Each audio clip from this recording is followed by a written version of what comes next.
compulsions are particular acts, they're things that we do, and invariably they serve to neutralise the distress caused by the obsession, or they might be used to try and ward off negative things happening in the future, so adversity.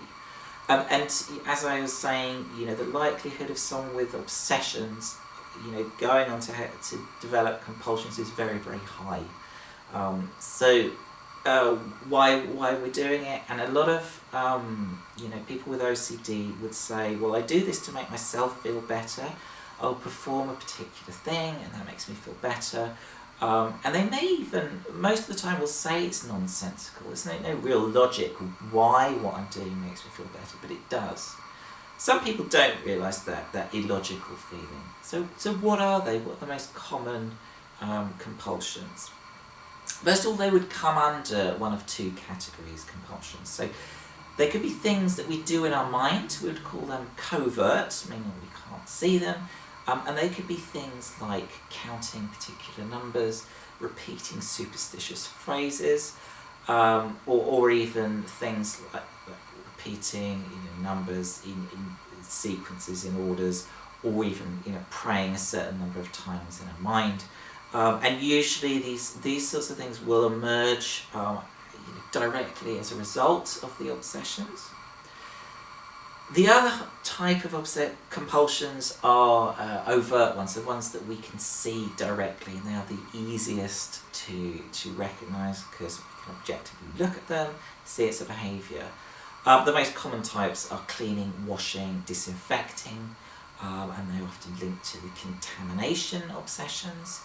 And checking is very, very common, so checking that hob is off several times, checking that the doors are locked, the light switches are off, the windows are closed, checking and rechecking.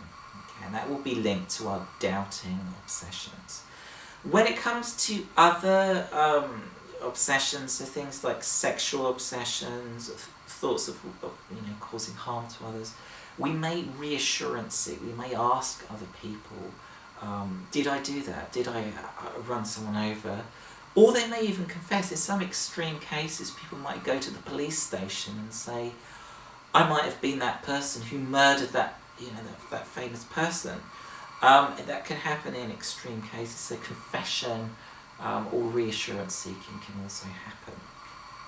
What makes a compulsion a bit different from any other repetitive behaviour is the very fact that we are performing it in order to neutralise the distress from our obsession, or used to ward off adversity. So if, for example, your client is saying, well, actually, I'm gambling and I keep spending money, that is different because what they're trying to do most often is attain pleasure, gratification, which is very, very different. They're not trying to relieve distress, they're trying to gain gratification.